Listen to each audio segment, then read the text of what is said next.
Olá pessoal, tudo bem com vocês? Me chamo Marco Antônio, professor do Centro Universitário Unifacear. Na atualidade, existem algumas políticas que vão reger, que vão orientar e que vão guiar, né, a educação, né, a estrutura e o funcionamento da educação no nosso país. Né? Vocês já pensaram, né, como elas se dão? Quais são essas políticas? Bem, é isso que eu vou trazer para vocês nessa aula, tá bom? Vamos lá!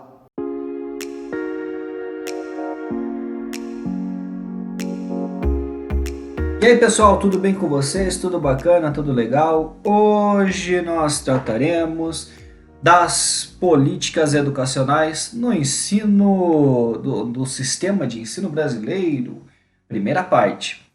Meu nome é Marco Antônio, sou professor do Centro Universitário Unifacear e essa é a nossa aula de hoje. Olá, aluno Unifacear, seja bem-vindo à aula sobre políticas educacionais do sistema de ensino brasileiro, né? Nos últimos tempos, ocupou lugar de destaque nas esferas econômica, política e cultural, em um campo de vida social de tensão, pelas disputas dos projetos societários de diferentes grupos de segmentos sociais, especialmente para conquistar-se a hegemonia política e cultural da sociedade. Legislações brasileiras reformuladas, né, têm defendido uma educação de acesso a todo cidadão, de qualidade, uma eminente inserção no mercado profissional e no mundo de trabalho.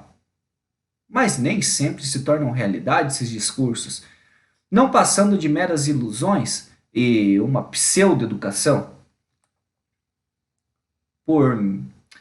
É, Pois a gente deve considerar que milhares de crianças, adolescentes e jovens, mesmo matriculados em uma escola, permanecem excluídos, né, de uma educação participativa, democrática, conscientizadora, dialógica, autônoma e afetiva. Sendo assim, nesse tópico, será possível refletir a história de uma educação ainda em construção, com marcas profundas na exclusão social, econômica e cultural de uma classe menos favorecida, uma educação sem investimentos e oportunidades a essa parcela da população e sob o domínio de organismos nacionais e internacionais que direcionam os rumos da educação brasileira para uma ação mercantilista. Mas também é possível pensar em uma educação diferenciada, ativa e de qualidade.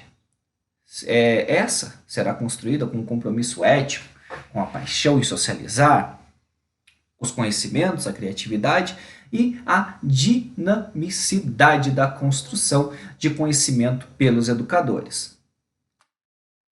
Freytag já escrevia lá, né, no seu livro em 1880, né, Escola, Estado e Sociedade, apresenta, né, a história da educação em 3 períodos, correlacionando-os, né, a 3 modelos específicos da economia brasileira, ou seja, o agroexportador, né, o de substituição de importações e o de internacionalização do mercado interno, que estariam assim divididos, pessoal. O primeiro período, de 1500 a 1930, né, abrangendo a colônia, né, o Império e a Primeira República. Né. Temos ali o segundo período, de 1930 a 1960, aproximadamente, né, e o terceiro período, de 1960 em diante. A história da educação no Brasil inicia com a chegada dos padres jesuítas, né, responsáveis pelas bases de um vasto sistema educacional, ocorrendo assim, né, por esse intermédio, o desenvolvimento de um sistema educacional que seria um marco da educação brasileira. Lembrando que os jesuítas eles são expulsos do Brasil em 1758, né, quando o Marquês de Pombal ele inicia ali o processo das escolas régias, né, ali no decorrer do tempo, ali na segunda metade do século XVIII, a implantação das escolas régias em nosso país, né, no que era ainda colônia portuguesa. Tá. o desenvolvimento, né, de um sistema educacional que seria um marco na educação brasileira, que evolui progressivamente com a expansão territorial da colônia, ou seja, com o predomínio da Igreja Católica na definição do sistema educacional. Lembrando que, né, há uma tensão que fica evidente do predomínio da Igreja Católica, inclusive na política, né, durante, inclusive, o Brasil República, né? Então você tem ainda hoje uma tensão entre conservadores e liberais, né? Os conservadores sendo é, pessoas da Igreja Católica, né? Hoje você tem também uma tendência à questão protestante, os protestantes entraram nesse conflito, então você tem uma tensão muito forte, né? Entre ideais religiosos, né? Entre um Estado laico, né? Inclusive no sistema educacional. É o que Althusser ele coloca, né, a educação como um plano de dominação ou de transmissão, né, dos ideais de poder da elite. Né? Então, o processo educacional é utilizado para passar o ideal de uma elite dominante, de poder. E ele vai muito com o que Castell, né, Oliver Castell, ele fala na década de 80, né, ele acaba influenciando inclusive os ideais de Bauman, que é, que, que são hoje, nós temos uma elite que não é necessariamente uma elite financeira, uma elite mais que para manter o seu poder, né, de influência, eles utilizam da educação para a manutenção da estrutura, né, que é o que Levi Strauss fala, que a gente tem uma mega estrutura, né, e nós estamos dentro dessa mega estrutura, é mais complexo. Mas é interessante como é colocada essa questão de lutas de poder dentro de um contexto, né, estruturante. E vamos lá, pessoal. E por 2 séculos, né, eles foram quase exclusivos educadores no país. Quem? A Igreja Católica.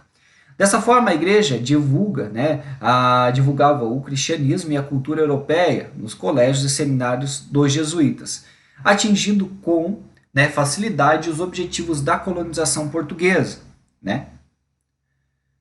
É interessante, pessoal, a gente destacar que tem essa questão da cristandade. Os cristãos eles chegam na figura dos jesuítas para ensinar.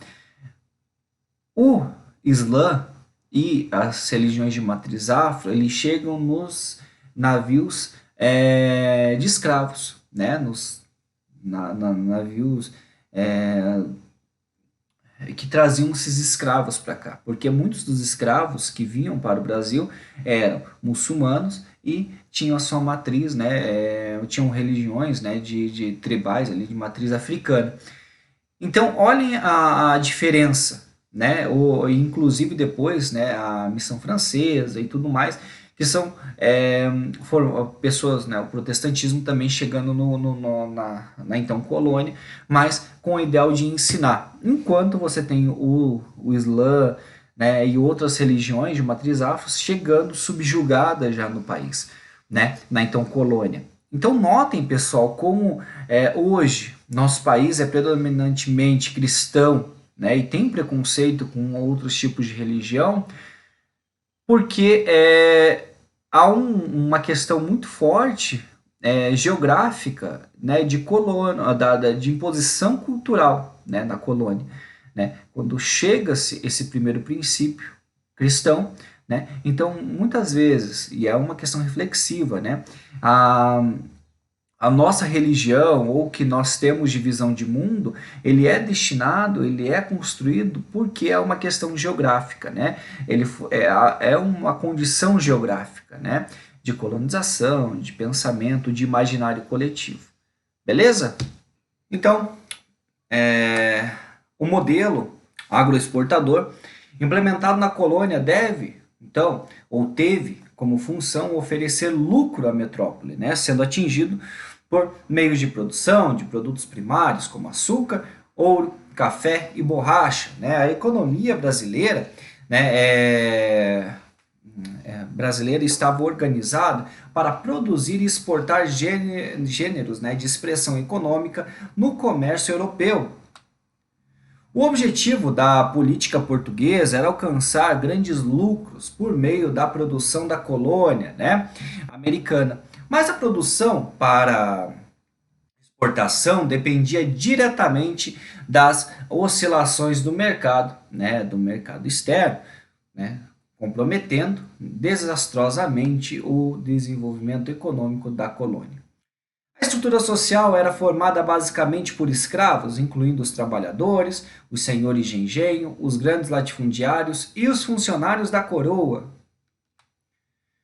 Obviamente, por meio dessa formação da estrutura social, que é inexistente, né, uma política educacional de caráter estatal, né, não havia então uma política educacional, né, para a colônia, né? Então ela tinha um sistema educacional que acabava sendo excludente, que se voltava simplesmente para a elite. E não havia interesse em ampliar a escolarização para garantir a classe subalterna. Por meio dessas reflexões, verifica-se que desde o início o sistema educacional é organizado e estruturado de forma excludente e seletiva. Há uma coisa que nós temos o Colégio Dom Pedro II, Dom Pedro II, no Rio de Janeiro, e no início da República Velha, né, ou durante a República Velha, fica melhor colocado, para você entrar nessa escola, você tinha um exame que é muito complexo, e é um exame no qual as pessoas deveriam se dedicar muito para conseguir passar e entrar e ter uma educação melhor, né, a nível para se profissionalizar ou para conseguir uma educação crítica, né, melhor do que os outros. E daí assim, pessoal, notem que esse formato de seleção dos melhores, né, para que você venda um formato de educação mais rígida e tudo mais, é um formato excludente. Por quê? Porque a maioria da população não vai ter acesso a isso, tá? Que é um formato, por exemplo, da escola civil, da escola cívico-militar hoje em dia, né? Que essa escola cívico-militar, ela acaba, né, selecionando apenas os melhores, né? E com isso, né, quem são esses melhores? Pessoas que tiveram uma base educacional um pouco mais forte. Você não vai ver um aluno de escola pública, é muito raro, dentro de uma escola cívico-militar, tá? Se houver a seleção, se houver, né? Agora, se não houver a seleção, eles vão, inclusive, se houver a seleção dentro de uma escola, né, pública, né, você vai ver que são esses alunos que têm o que Bourdieu fala que é um capital cultural mais elevado, para, né, que vão se destacar e vão acabar ficando, né, permanecendo nesse sistema de ensino. Vamos lá. Mas a ausência de um sistema educacional é apontada por alguns estudiosos como um entrave ao desenvolvimento econômico até nos tempos atuais. Segundo Prado Júnior, não se pode considerar sistema de ensino as magras cadeiras de primeiras letras, latins e grego, que havia em alguns dos maiores centros da colônia, criadas, né, somente depois de 1776. Ainda por meio dessas reflexões, pode-se deduzir que o nível cultural da colônia era muito baixo e a ignorância dos colonos portugueses refletia-se na falta de habilidades e de conhecimentos técnicos, inclusive para o aprimoramento e o desenvolvimento das atividades produtivas, tanto para a agricultura quanto para a mineração de ouro e diamantes, né, no sul da Bahia, né, conhecido como Minas Gerais, sendo apontado também como causa de sua decadência. Os métodos rudimentares utilizados na agricultura pelos portugueses eram devastadores, predatórios e orientados para o proveito imediato dos colonos, ou seja, os portugueses vinham para a colônia em busca de riqueza e fortuna. Nesse período, o objetivo dos portugueses era exclusivamente explorar e usufruir de toda a riqueza deste país, mas sem se preocupar com a estruturação econômica, política e educacional dos povos, né, que residiam aqui no Brasil. Consequentemente, essa ignorância, Refletia-se na falta de preocupação com o sistema educacional. Ainda, os colégios e seminários dos jesuítas, que funcionavam em toda a colônia, satisfaziam as necessidades educacionais que a vida econômica impunha para a época. Em 1808, Portugal é invadido e a família real e a corte transferem-se para o Brasil. E, obviamente, ocorrem modificações no plano econômico, político e social, determinados pela instalação do governo português na colônia. Esse fato significou uma reorganização, né, administrativa expressiva que geraria uma crise na estrutura econômica da colônia, porque o país produzia para exportação e não para atender às suas próprias necessidades, de acordo com os interesses dos portugueses, pois a função da colônia era enriquecer o colonizador, né? Mas agora, entre aspas, os donos estavam residindo no país. Era o início da derrocada dos portugueses, do declínio do poder e do controle de Portugal sobre a colônia, pois, com a abertura dos portos, o comércio foi subitamente ampliado e a indústria tornou-se livre e a economia modernizou-se. Tá, lembra que eu falei para vocês do período joanino no Brasil? Quando eu falei para vocês, ali em 1758, você tem a expulsão dos jesuítas, a implantação das escolas régias, né? E ali em 1808, devido a fatores, né, ocasionados devido à Revolução Francesa, lá de 1789, leva Napoleão Bonaparte em 1801 a tomar a liderança da França, né, e a expandir os ideais franceses, né? E nesse contexto também ocorre uma guerra, um conflito com o seu principal concorrente comercial, que é a Inglaterra. Só que a Inglaterra ela tinha uma relação muito íntima com Portugal, uma relação de comércio muito solidificada. Né? Então Portugal continuou fazendo comércio, mesmo depois do fechamento ali, né, do impedimento dessa troca, né, de relações, né? E o que acontece? Esse impedimento, né, esse impedimento ele vai levar, então, a 1807, em novembro de 1807, a fuga, né, da família real portuguesa com medo, é claro, da retaliação de Napoleão Bonaparte, né, para a sua colônia, né, americana, né, e daí eles desembarcam aqui no Brasil em, se eu não me engano, 22 de janeiro de 1808, né, e a primeira coisa, eles abrem os portos para as nações amigas e tudo mais, e vão dando liberdade para a colônia, né, que daí em 1815, no qual, né, nós temos o período que se encerra o período colonial brasileiro, que não é no período da independência, mas sim em 1815, né, com a instalação do reino, da elevação do Brasil, né, de colônia para o Reino Unido dos Algarves, né, que daí seria ali uma elevação, uma extensão do reino português, né, da metrópole para a colônia, né, que não é mais colônia, mas é parte de um reino. E assim foi, né, pessoal? Então, mas isso se deu porque a família portuguesa estava no nosso país, né, no que hoje é nosso país, e precisava modernizá-lo para uma melhor estadia, né, dentro do contexto brasileiro. Não obstante, com a expulsão dos jesuítas em 1759, né, até a transferência, eu falei 1758, desculpe pessoal, 1759, estou ficando velhinho, mas errei por mas está ali, século XVIII, até a transferência da corte portuguesa para o Brasil em 1808. A educação na colônia passou por um período de desagregação e de decadência, mas com a chegada de Dom João VI, modificou-se a política educacional que o governo português adotava em relação ao Brasil. Foram inauguradas diversas instituições educativas e culturais e surgiram os primeiros cursos superiores de direito, medicina, engenharia, mas não universidades ainda. Então, diante da nova realidade, então surgiu a necessidade da formação de quadros técnicos e administrativos para atender à demanda dos serviços criados, né, em função das inovações introduzidas por Dom João VI. Fundaram-se escolas técnicas e academias, né, para atender à demanda, né, pois com a abertura dos portos intensificou-se, né, o contato com outros países e outras culturas, né? Nesse período foram criadas a Academia Real da Marinha, a Academia Militar, né? O curso de Cirurgia, Anatomia e depois no curso de Medicina. E ainda foram criados, né, os cursos de Economia, Agricultura, Botânica, Química, né? A Química Industrial, Geologia e Mineralogia, né? E entre outros que a gente poderia estar apontando aqui. Mas cabe ressaltar que a maioria dos cursos eram rudimentares em sua organização, pois focavam somente na profissionalização.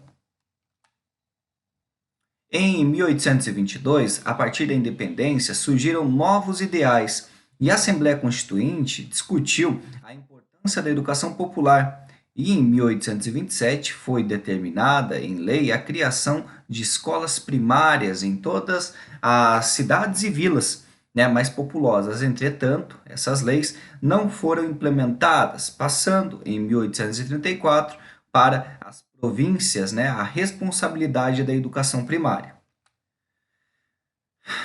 Após a independência, né, na Constituição outorgada, a ideia de um sistema educacional tornou-se embrionária, né, quando se pretendeu garantir escolas primárias e até a universidade, pois deve-se considerar que a educação não era um assunto de interesse geral e ainda a qualidade dos cursos era insatisfatória. A instrução secundária limitou-se à ampliação das aulas avulsas e particulares de latim, retórica, filosofia, geometria, francês e comércio, mas ainda assim a fiscalização do Estado. Mesmo a educação sendo para a elite, o atendimento à sociedade aristocrática era deficiente com relação à quantidade. Os liceus foram sendo criados, né, nas províncias e visando amenizar o pauperismo da organização e do funcionamento escolar.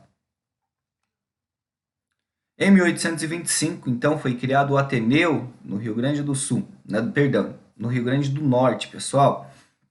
Em 1836, o Liceu da Bahia e da Paraíba, e em 1837, o Colégio Pedro II, né, na Corte, lá no Rio de Janeiro.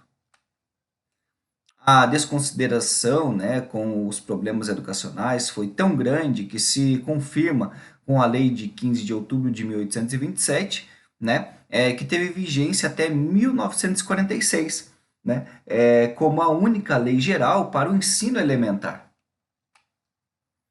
Um dos fatos marcantes ocorridos no setor educacional, né, durante o período de 1874 a 1889 foi a criação do Colégio Pedro II, pois tinha o papel de servir como padrão de ensino. No período de 1860 a 1890, a iniciativa particular no sistema educacional cresceu em oposição à situação de total abandono pelo Estado. A Constituição de 1891, então, adotou, em parte, a forma de administração do sistema escolar do Império. E em 1890, né, foi criado o Ministério da Educação, né, Correios e Telégrafos, né, um ano após, né, a proclamação da República, tendo curta duração, sendo passados, né, os assuntos educacionais para o Ministério então da Justiça. Entre 1889 a 1930 foram fundadas algumas escolas superiores e construídas muitas escolas primárias e secundárias, mas substancialmente pouco se alterou, né, o quadro do sistema educacional brasileiro, né? Então, neste período, o Estado apenas procurou garantir a manutenção dos estabelecimentos considerados como padrão para as demais escolas secundárias do país, mas não conseguiu atender aos anseios republicanos de ampliação das oportunidades educacionais, permanecendo assim, né, ainda um sistema elitista, excluente e seletivo.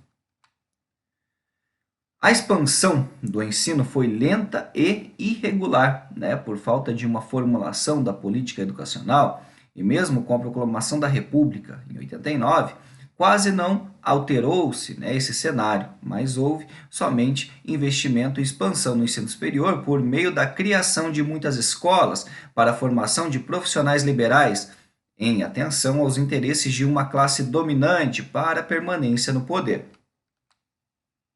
A iniciativa particular, então, ela assumiu a responsabilidade sobre o ensino secundário, em função da ausência escancarada do Estado nesse nível educacional.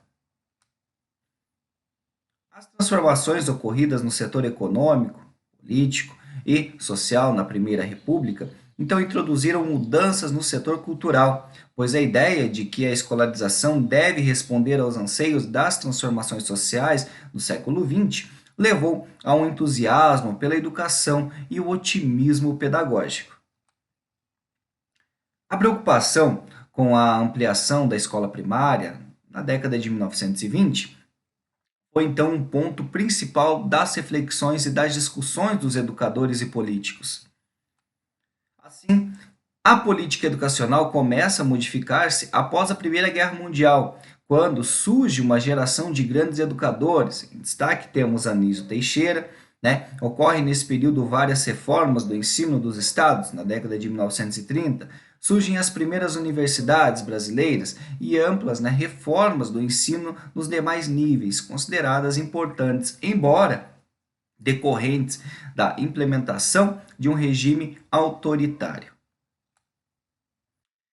Em 1932, acontece o Manifesto dos Pioneiros da Educação, né, o movimento escolarista, né, trazendo aspectos centrais de uma ampla reforma educacional nacional, que influi fundamentalmente fundamentalmente, né, nas mudanças posteriores e denunciou o atraso no sistema educacional brasileiro e, né, a não inclusão na população, né, dessa população, né, ampla, né, no processo de educação escolarizada. Nesse período, né, a cultura do bacharelismo, ou seja, a mania da classe média em sonhar com o título de doutor como meio de enriquecimento ou ascensão social, foi constante. Né? Por esse motivo é que já em 1916 existiam 16 faculdades de direito com uma produção exagerada de bacharéis, sendo o país, né, sendo, né, o país essencialmente ligado à agricultura, isso acaba afirmando o grande distanciamento entre a escola e o trabalho, né? Porque você tem uma grande criação de doutores, mas, né, você não forma, né, pessoas capacitadas para trabalhar, por exemplo, na agricultura e assim por diante, né? Com a criação em 1924, né, da Associação Brasileira de Educação pelos educadores intelectuais, políticos e figuras de expressão da sociedade brasileira.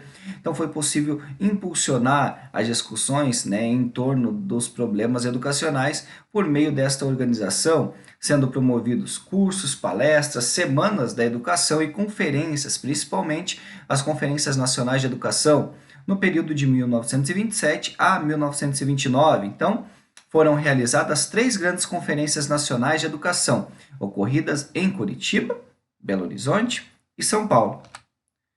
Com a crise mundial de 1929, os anos 30, então, para o Brasil, né, foram um período de sérias dificuldades, principalmente em relação à superprodução do café, o maior produto de exportação, pois a queda de preço no mercado internacional entrou em colapso e ocorreu o esgotamento das reservas cambiais, com o agravamento da crise nas finanças públicas. Os anos de 1930 caracterizaram-se, né, pelo desenvolvimento industrial. O governo Vargas, então, ele adotou medidas para diminuir o prejuízo dos cafeicultores em decorrência da crise, sendo imposta, né, a restrição das importações dos bens de consumo pela falta de divisas, contribuindo consideravelmente com o fortalecimento da produção industrial. A substituição das importações resultou no fortalecimento de grupos econômicos, a nova burguesia urbano-industrial, né, provocando mudanças no poder do Estado, em especial na dimensão política e social. O país foi, então, né, assumindo desta forma uma política de industrialização e, consequentemente, essa mudança evidenciou uma reestruturação no seio da sociedade política e da sociedade civil, pois, ao lado dos aristocratas latifundiários do café, emergiu a burguesia financeira e industrial, além do operariado, que também sofreu essas ampliações. Nesse período, então, Getúlio Vargas assumiu o poder contando com o apoio da classe média, dos grandes centros urbanos, com auxílio de alguns grupos militares e a burguesia cafeeira. No campo educacional brasileiro, surgiram mudanças consideráveis, pois teve início um período em que se desenhou uma certa democratização do ensino, principalmente em virtude de alguns fatores. Entre eles, podemos citar a discussão em torno da escola ativa, né, de Dewey, tendo como seguidores no Brasil Anísio Teixeira, Lourenço Filho, Fernando de Azevedo e Francisco Campos. Todos foram nomes renomados no Brasil e ocuparam cargos governamentais, e mesmo por meio das influências estrangeiras foi possível propiciar a discussão dentro dos parâmetros, né, da realidade brasileira. Então, por meio das Conferências Nacionais de Educação, que surgiu ali em 1932 o Manifesto dos Pioneiros da Escola Nova, contendo uma nova proposta pedagógica e trazendo em seu bojo uma proposta de reconstrução do sistema educacional brasileiro, visando a uma política educacional do Estado. A criação do Ministério da Educação e Saúde em 1930 foi a medida educacional mais importante, pois tinha um papel fundamental, orientar e coordenar, né, como também o órgão central, as reformas educacionais que seriam incluídas na Constituição de 34, tendo seu titular Francisco Campos. Essas reformas, então, levaram o nome, né, de Reforma Francisco Campos e, de fato, contou com elementos importantes, com a integração, né, entre as escolas primária, secundária e superior e ainda com a elaboração do Estatuto da Universidade Brasileira. Nesse período também foram introduzidos o ensino primário, gratuito e obrigatório e o ensino religioso facultativo. A Constituição de 37 absorveu parte dessa legislação, introduziu o ensino profissionalizante e tornou, então, obrigatória para as indústrias e sindicatos a criação de escolas na esfera de sua especialidade para os filhos de seus operários ou associados. O foco desse período era essencialmente preparar os filhos dos operários para as indústrias, e tal fato concretiza-se, pois, no ano de 1942 foi criado o Serviço Nacional de Aprendizagem Industrial, o SENAI, né? E em 1946, né, o Serviço Nacional de Aprendizagem Comercial, que é o SENAC. E em 1942 foi decretada a Reforma Capanema, relativa então ao ensino secundário. A chamada, entre aspas, redemocratização do Brasil no pós-Segunda Guerra Mundial, em 1945, com a promulgação da Constituição de 46 e o surgimento do Estado populista desenvolvimentista, né, trouxe novas reformas ao longo, né, e um longo período de reivindicações, surgindo um movimento em prol da escola pública, universal e gratuita, que permitiu diretamente, né, que repercutiu assim diretamente no Congresso Nacional e culminou com a promulgação, né, em 1961 da lei, né, da LDB, da Educação Nacional, ali das leis diretrizes de base, né, da Educação Nacional, né, do Brasil, né, que é isso, né, as discussões em torno dessa lei contribuíram para conscientizar o poder político sobre os problemas educacionais, né, e o primeiro projeto de lei encaminhado para a Câmara foi o de Clemente Mariani, ministro da Educação, considerado progressista, mas que foi engavetado e sua discussão retomada apenas em 1957. O novo projeto de lei, então, foi encaminhado agora, né, conhecido como substitutivo, né, de Lacerda. A Lei 4.024 de 61 resultou dos dois projetos de lei e estabeleceu que o ensino no Brasil, né, de nível primário, né, poderia ser ministrado pelo setor público e privado, extinguindo, né, a obrigatoriedade do ensino gratuito nesses anos escolares. Então, permitiu também ao Estado subvencionar os estabelecimentos, né, de ensino particulares por meio de bolsas de estudo, empréstimos e a construção, né, e a construção, né, as reformas e a infraestrutura da escola também. Então, nesse sentido, a LDB, né, passou a ser compreendida como uma medida mais importante assumida pelo Estado em relação à política educacional. Em 1961, o presidente Jânio Quadros, então, ele renunciou ao cargo, né, em função das pressões de grupos, né, representados por banqueiros, grandes industriais comprometidos com o capital, né, e o capitalismo norte-americano, e executivos encarregados de defender os interesses da indústria junto ao governo brasileiro. Com isso, assume a presidência nesse mesmo ano, né, João Goulart, né, o Jango, e apesar das dificuldades, permanece no poder até 1963, né, e o período em que João Goulart fica no poder é o período em que o Brasil ele tem o primeiro-ministro, né, que é Tancredo Neves, um período ali, né, um período curto, no qual a gente tem um primeiro-ministro, tá? E tanto que Tancredo Neves, ele vem através das eleições indiretas, é escolhido para assumir novamente, agora como presidente no Brasil, no período de redemocratização, mas acaba falecendo, né? O quadro do país em 1963 é marcado pela acentuada queda do crescimento econômico, agravada pelo aumento da inflação, diminuição do poder aquisitivo do povo e um cenário político bastante conturbado. E nesse contexto, a gente pode falar, né, que nesse contexto econômico, político, social, a situação da educação também não era diferente, pois os educadores, estudantes, né, sindicatos e partidos políticos exigiam reformas de base, né, consolidados consolidando ali por meio do Movimento de Educação de Base, o MEB, né, que nasceu em 1958 e ampliado pelo governo Jânio Quadros, ao lado dos Centros de Cultura Popular, o CCP, e dos Movimentos de Cultura Popular, o MCP, que iniciaram uma campanha de mobilização nacional contra o analfabetismo.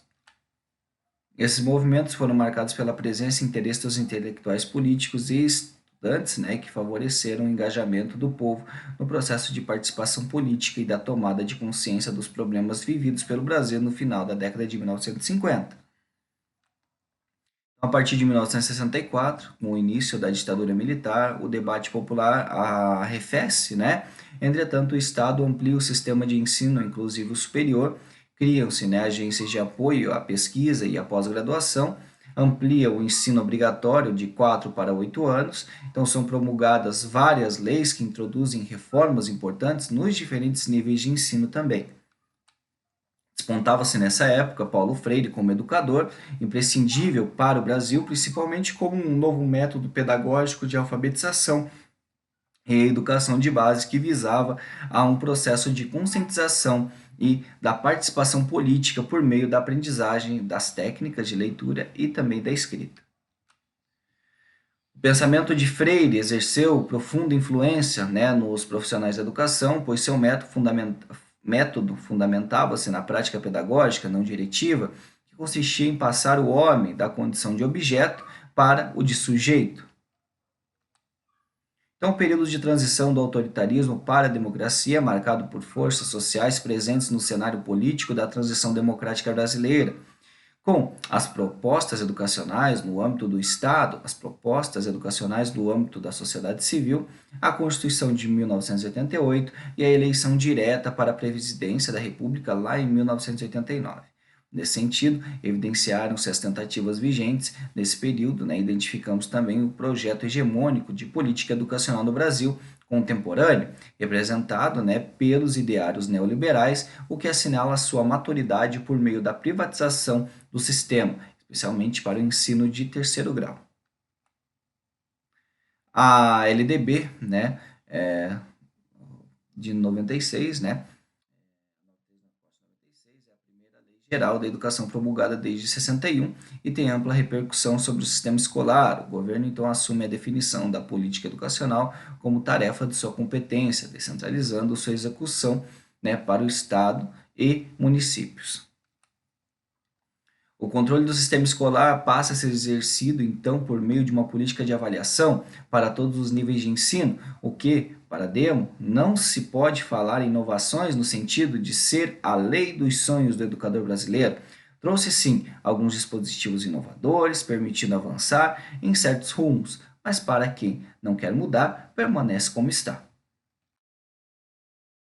E é isso aí, pessoal. Espero que vocês tenham gostado da nossa aula, né? Agora eu peço, por favor, que vocês deem uma olhada, né, no nosso texto base, porque a nossa aula é baseada no nosso texto base. E se você quiser aprender um pouquinho mais, dê uma olhadinha lá na leitura complementar que eu deixei na indicação, né, de um capítulo de livro, que isso vai ajudar muito vocês lá para frente. Também não esqueçam de dar uma olhadinha lá nos questionários, tá? Porque esse questionário vale nota. Beleza? Até a próxima!